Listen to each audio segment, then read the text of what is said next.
Bismillahirrahmanirrahim. Assalamualaikum warahmatullahi wabarakatuh.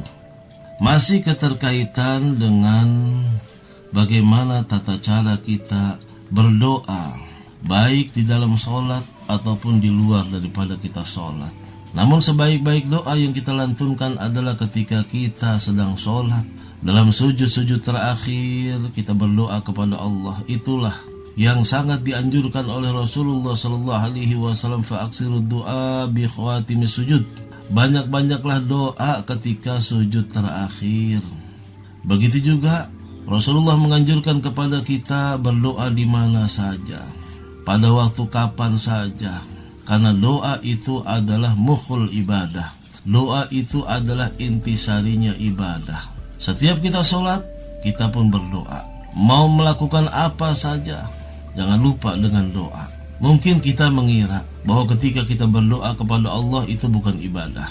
Tapi yang perlu kita pahami, ketika kita berdoa kapan saja dan kondisi bagaimanapun, kita berdoa dengan cara yang etis, dengan cara yang benar, dengan cara yang santun, dengan cara yang Allah ridhoi, maka itu adalah ibadah, bernilaikan pahala.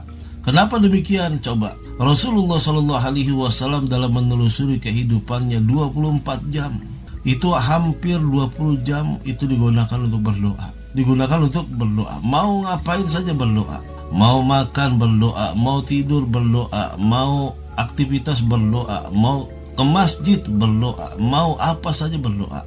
Karena doa mukhul ibadah. Doa itu adalah intisarinya ibadah. Sampai ketika kita memberikan salam, ya baik di dalam sholat ataupun di luar sholat, itu adalah doa.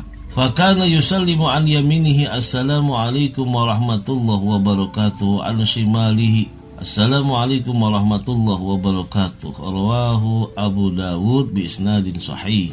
Rasulullah sallallahu alaihi wasallam memberi salam ke kanan dan ke kiri dengan mengucapkan assalamualaikum warahmatullahi wabarakatuh, yang artinya mudah-mudahan sejahtera bercucuran atas kamu dan juga rahmat Allah dan karunia-karunia-Nya.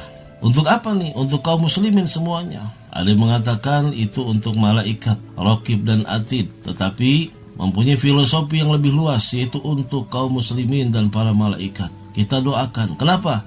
Intinya kalau kita mendoakan orang lain, malaikat pun ada mengatakan untuk kamu juga. Ketika kita berdoa, ya Allah sehatkanlah dia, malaikat mengaminkan kemudian menjawab untuk kamu juga sehat. Mungkin kita pernah mendapat informasi bahwa berzikir, berwirid, baik secara sir ataupun secara keras, ya pelan-pelan ataupun menggunakan suara yang keras, itu bid'ah. Itu menyalahi aturan Islam. Nah sobatku, kita harus bisa memilah dan memilih mana yang menjadi kebaikan dan kemaslahatan buat umat Islam, buat kita semua, dan mana juga yang ingin menghancurkan umat Islam dari dalam. Masalah perbedaan itu biasa. Yang penting saling hormat menghormati, tidak saling menyalahkan bahkan mengkafirkan. Masalah sholat aja kok masih ada yang mengkafirkan dan lain sebagainya. Na'udzubillah. Itu tidak ada tatanan dalam Islam. Rasulullah sallallahu alaihi wasallam banyak mengislamkan orang-orang kafir. Tapi yang kita heran sekarang ini, sebagian nih, ada orang-orang Islam yang mengkafirkan orang Islam. Kan kebalik. Nah makanya kita sebagai ahli sunnah wal jamaah, zikir atau wirid setelah sholat itu sesuai dengan tuntunan Rasulullah sallallahu alaihi wasallam. Kana yaqulu fi duburi kulli sholatin maktubatin la ilaha illallah wahdahu la syarikalah, lahul mulku wa lahul hamdu wa huwa ala kulli syai'in qadir. Allahumma la mani'a lima a'taita wa la mu'tiya lima mana'ta wa la yanfa'u zal jaddu minkal jadd. Hadis muttafaq alaih. Dari Mughirah bin Syu'bah bahwa Nabi sallallahu alaihi wasallam biasa membaca dan mengucap di belakang tiap-tiap sholat atau setelah salam itu lafaz la ilaha illallah wahdahu la syarikalah, lahul mulku wa lahul hamdu yuhyi wa yumiit wa huwa ala kulli syai'in qadir. Bahkan ada yang menambahkan di dalam pendapat ulama ini dibaca 10 kali, minimal 3 kali. Kemudian baca apa lagi? Allahumma la mani'a lima a'taita wa la mu'tiya lima mana'ta wa la radda lima qadaita wa la yanfa'u zal jaddu minkal jadd. Itu Rasulullah dalam hadis ini, hadisnya muttafaq alaih, ya, biasa membaca kata-kata tersebut. Apa sih artinya? La ilaha illallah wahdahu la syarikalah. Tidak ada Tuhan yang patut disembah melainkan Allah. Tidak ada sekutu baginya. Kepunyaannya lah sekalian kerajaan dan baginya lah sekalian pujian, dan Dia atas tiap-tiap sesuatu amat berkuasa.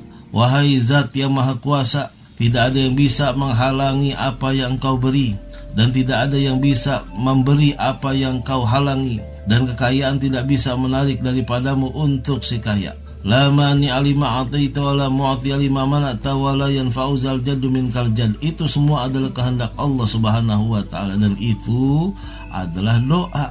Bahkan dalam hadis yang berbeda, ketika seorang hamba mengucapkan la ilaha illallah wahdahu la syarika lahul mulku wa lahul hamdu yuhyi wa yumiitu wa huwa ala kulli syai'in qadir, Allah sangat malu menolak doa hambanya jika hambanya sudah mengucapkan lafaz tersebut, sudah mengucapkan kalimat tersebut. Makanya kita banyak-banyak mengucap la ilaha illallah wahdahu la syarikalah lahul mulku wa lahul hamdu yuhyi wa yumiitu wa huwa ala kulli syai'in qadir. Bahkan Rasulullah sallallahu alaihi wasallam setiap selesai salam langsung beliau banyak-banyak berdoa. Kana yata'awwadzu bihinna dubura kulli salatin. Allahumma inni a'udzubika minal bukhli wa a'udzubika minal jubni wa a'udzubika min an arudda ila arzalil umur wa a'udzubika min fitnatid dunya wa a'udzubika min azabil qabri. Rawahul Bukhari.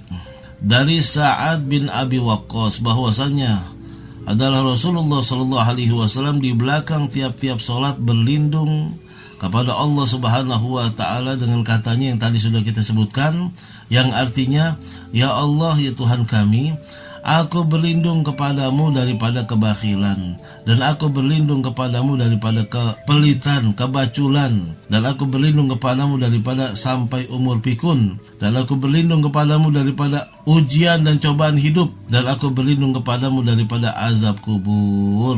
Ini buktinya Rasulullah banyak berdoa dalam setiap habis sholatnya. Kita pun harus mengikutinya, karena ini ada tuntunan langsung dari Rasulullah Sallallahu Alaihi Wasallam. Jika ada orang lain yang mengatakan begini dan begitu, anggap aja dah, ya, anggap aja angin yang berlalu, ya. Jadi kita harus siap.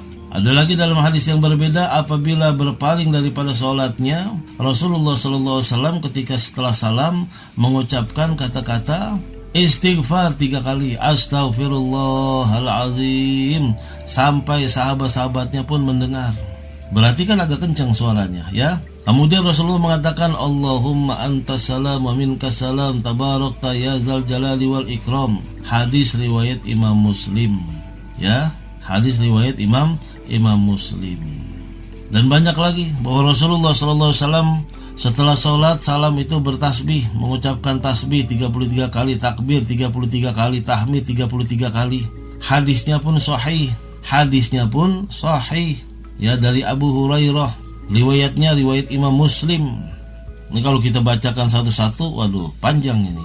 Bahkan Rasulullah Sallallahu Alaihi Wasallam sering mengucapkan Allahumma a'inni ala zikrika wa syukrika wa husni ibadatik, yang artinya, ya Allah, tolonglah aku untuk mengingatmu dan berterima kasih kepadamu dan beribadah yang baik kepadamu. Bahkan kata Rasulullah Sallallahu Alaihi Wasallam dalam hadis yang sahih riwayat Imam Ahmad, yaitu siapa yang membaca setiap habis sholatnya ayat kursi, kemudian membaca, ada juga mengatakan suratul ikhlas 3 kali, maka kata Rasulullah Sallallahu Alaihi Wasallam, maktubatin lam yamna'hu min dukhulil jannah illal maut. Jadi barang siapa membaca ayat kursi di belakang tiap-tiap sholat fardu, ya, di belakang setiap sholat fardu. Jadi tadi maktubatin itu sholat fardu, lam yamna'hu, tidak ada yang bisa menghalangi dia masuk ke dalam surga melainkan kematian. Begitu. Jadi memang kematian itu yang bisa menjadi sebab untuk kita masuk ke dalam surga. Karena apa? Karena setiap habis sholat 5 waktu kita membaca ayat kursi atau membaca suratul ikhlas. Ini yang sering dibaca oleh kaum muslimin. Makanya kadang-kadang imam itu membacanya agak keras supaya apa? Diikutin sama yang belum hafal. Diikutin sama yang belum hafal sebagaimana yang Rasulullah lakukan. Rasulullah ketika habis sholat membaca itu. Cuman hukumnya sunnah. Ya, makanya Rasulullah terkadang baca, terkadang tidak. Dalam arti apa? Itu dianjurkan oleh Rasulullah SAW. Kalau Rasulullah setiap hari baca begitu, maka konteksnya bisa menjadi wajib. Kalau setiap hari dibaca seperti itu tuh konteksnya menjadi wajib. Makanya Rasulullah terkadang baca mencontohkan kepada para sahabatnya, terkadang pun sir, tidak kedengaran. Nah begitu. Makanya ini pendapat-pendapat yang benar-benar jelas dari sumbernya langsung hadis Rasulullah SAW. Jika ada yang mengatakan pendapat berbeda, ya monggo, itu pendapat sendiri. Jangan paksakan kepada orang yang lain yang mempunyai pendapat berbeda. Ini jelas-jelas ada hadisnya sahih dalam kitab Bulughul Maram, dalam kitab Subulus Salam, dalam kitab-kitab hadis lainnya, ya, diriwayatkan oleh Imam Bukhari, Imam Muslim. Masya Allah. Nah, kita bisa lihat hadisnya itu dalam kitab Bulughul Maram, hadis dari nomor 340 sampai hadis ke 345. Iseng-iseng buka di rumah, kita baca. Rabbana atina fid dunya hasanah wa fil akhirati hasanah wa qina adzabannar. Wa sallallahu ala sayyidina Muhammad wa alihi wa sahbihi wa sallam. Walhamdulillahi rabbil alamin. Subhanakallahumma wa bihamdik asyhadu an la ilaha illa anta nastaghfiruka wa natubu ilaik. Wassalamu alaikum warahmatullahi wabarakatuh.